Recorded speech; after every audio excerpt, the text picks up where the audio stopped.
is Tim Abram. My name is Ethan Klincios, and today we are going to be talking about domestic violence related to child abuse. So we can go ahead and start off by defining child abuse, and that is physical, sexual, emotional, or economic and psychological actions that either threat or influence one's livelihood negatively. Oftentimes you'll see these actions will end up frightening, intimidating, or hurting the child in some form. And some notable cases around this child abuse to kind of help familiarize ourselves with it. One that we talked about in class is the Michelle Blair case in 2015.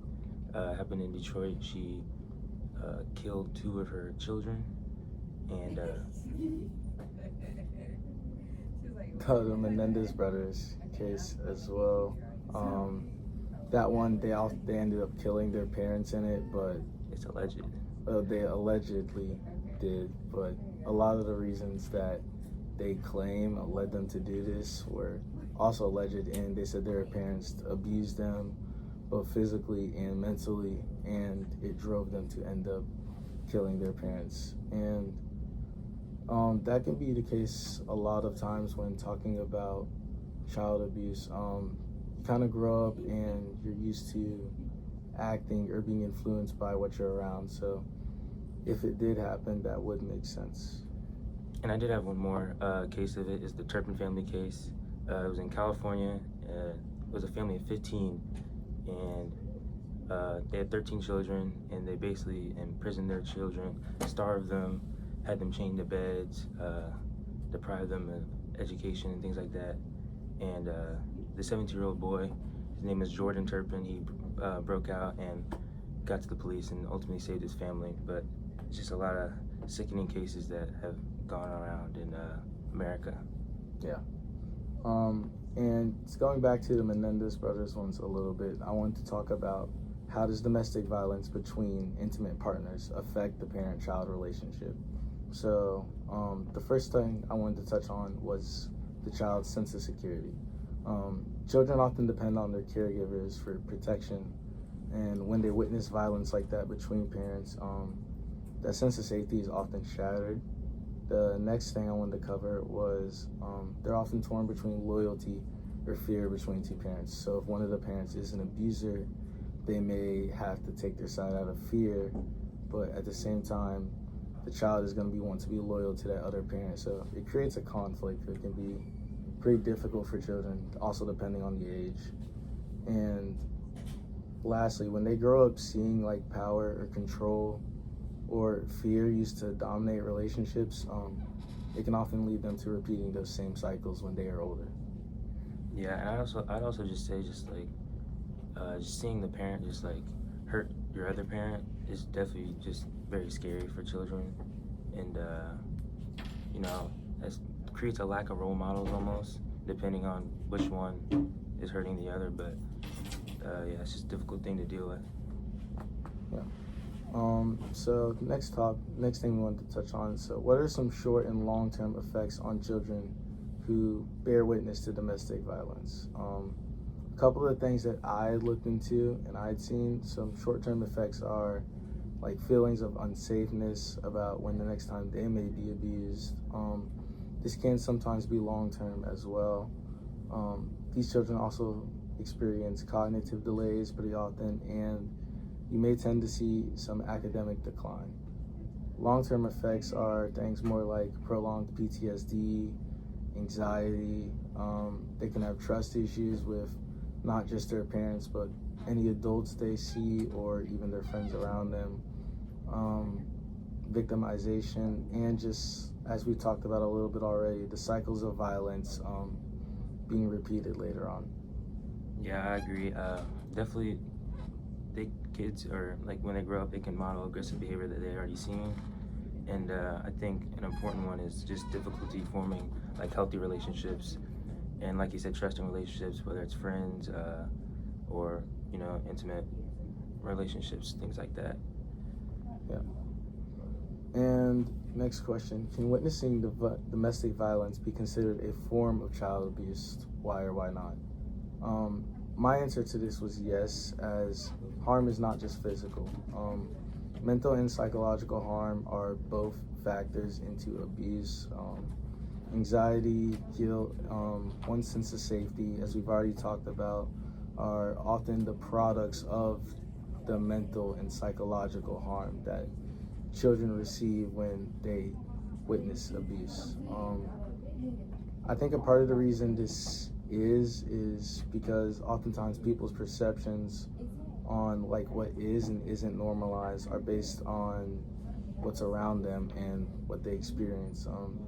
At the end of the day, you only know what you've seen or been directly taught. So if all you grew up around was witnessing abuse, it can lead you to repeat those cycles. And I think that's why witnessing domestic violence is also a form of child abuse. Yeah, definitely. It doesn't just have to be physical abuse.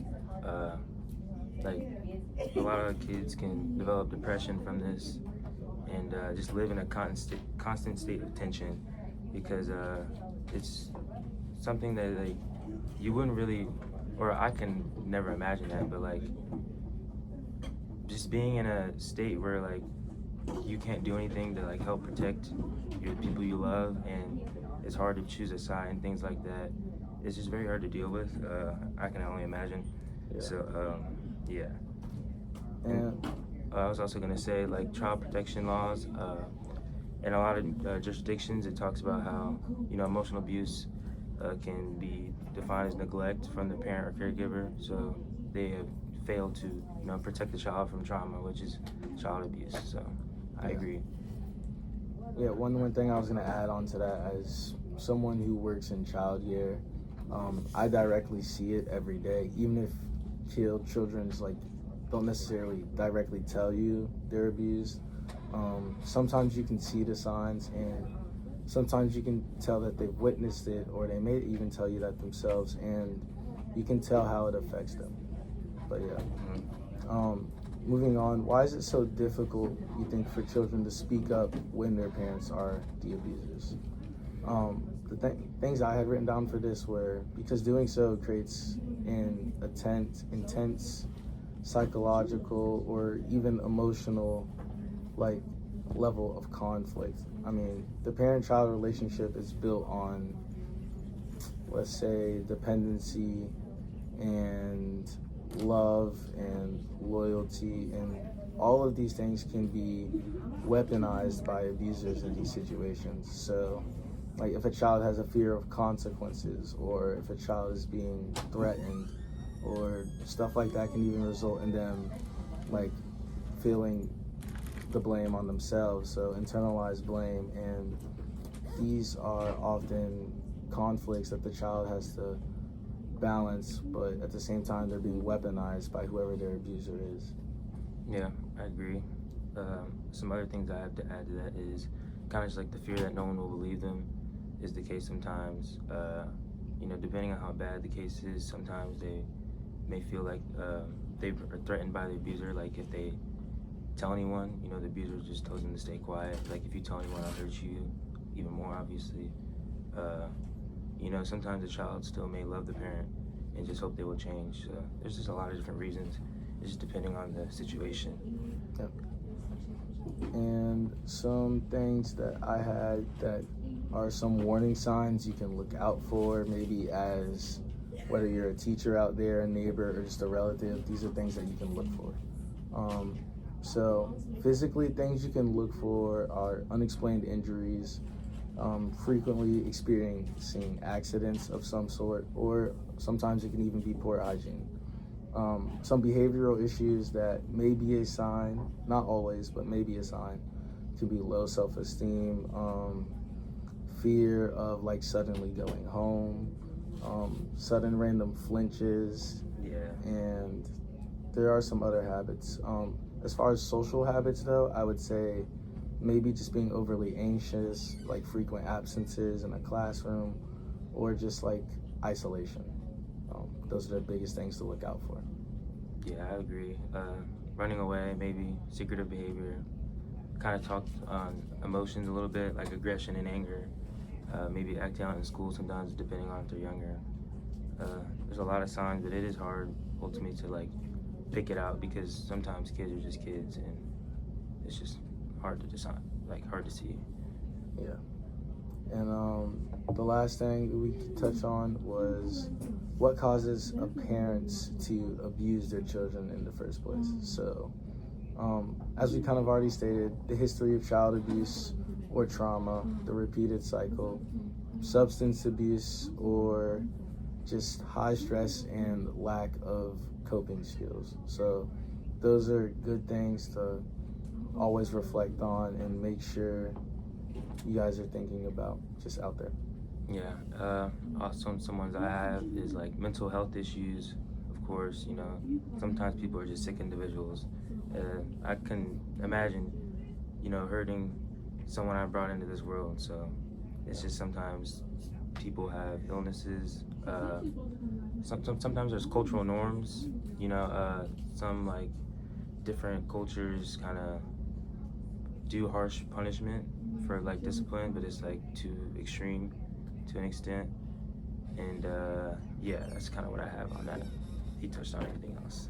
All right, cool. Well, hopefully you guys enjoyed this episode, and I hope we were able to educate you on some things you didn't know today. So, Yeah. Thank you. Thank you.